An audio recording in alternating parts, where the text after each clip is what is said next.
NASA বেশ কিছু project বন্ধ করে দিতে বাধ্য হয়েছে বা নাসার বেশ কিছু প্রজেক্ট বন্ধ হয়ে গিয়েছে। প্রায় 8 লক্ষ সরকারি কর্মচারী ছাঁটাই হয়েছে এবং গোটা আমেরিকা এই 8 লক্ষ সরকারি কর্মচারী ছাঁটাই এবং এই নাসা থেকে প্রায় 15,000কে একেবারে ছুটিতে পাঠিয়ে দেওয়া হয়েছে কর্মীকে। ফলে এই জায়গায় যে চিত্রটা প্রকাশ্যে যে আমেরিকা শাটডাউনের পথে এবং আমেরিকা ইতিমধ্যে শাটডাউন হয়ে গেছে। কিন্তু কেন এই শাটডাউন বা কেন এই পরিস্থিতি আমেরিকায়?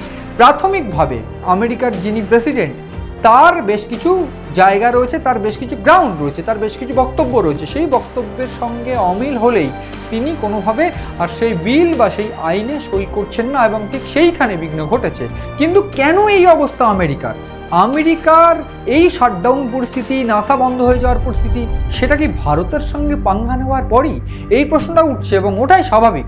ঠিক তারই মধ্যে যে বিষয়টা আমি জানাতে চাইব, আমেরিকায় আর্থিক অর্থবর্ষ শুরু হয়, সেইটা শুরু হয় অক্টোবর থেকে এবং 1 অক্টোবরের মধ্যেই অস্থায়ী তহবিল আইন পাশ করাতে হয় এবং এই অস্থায়ী তহবিল আইন সেনেট থেকে বা হাউস থেকে উভয় পক্ষ থেকেই পাশ করাতে হয়, অর্থাৎ কংগ্রেসকে পাশ করাতে হয়।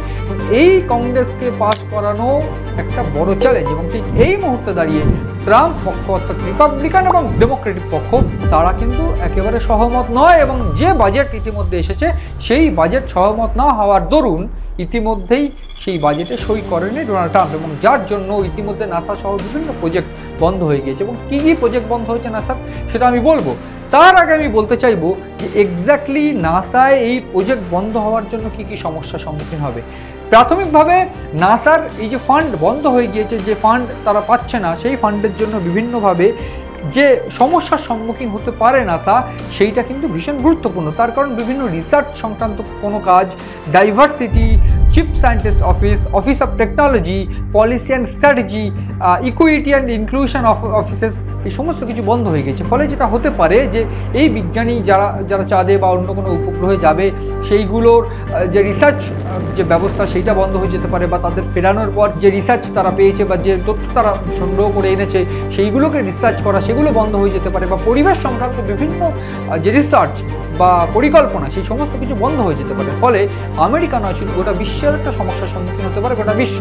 তার পাশাপাশি আমি একটু বলে রাখতে চাইবো কিছু এমার্জেন্সি সার্ভিস, সেক্ষেত্রে বলা ভালো যে কেউ চাঁদে গিয়েছে, কোনো মহাকাশচারী অন্য কোনো গ্রহে গিয়েছে বা কেউ যে অন্য কোনো উপগ্রহে গিয়েছে, সেই সমস্ত কিছু কিন্তু এই এমার্জেন্সি সার্ভিসের মধ্যে চালু রয়েছে নাসায়। এবং এই জায়গায় যে বিষয়টা গুরুত্বপূর্ণ যে নাসায় এই যে প্রজেক্ট, যেগুলো গুরুত্বপূর্ণ প্রজেক্ট বা বিভিন্ন পরিবেশ বান্ধব যে বিষয়গুলো, সেগুলো বন্ধ হলো কেন?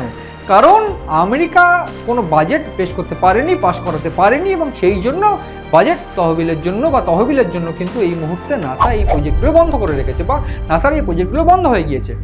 কিন্তু কেন বাজেট পাস করানো যায়নি বা কেন এই সমস্যা, তার পাশাপাশি আমি বলবো যে নাসায় এই প্রজেক্ট যে বন্ধ হয়ে গিয়েছে তার ফলে গোটা বিশ্বে কী কী এফেক্ট করতে পারে।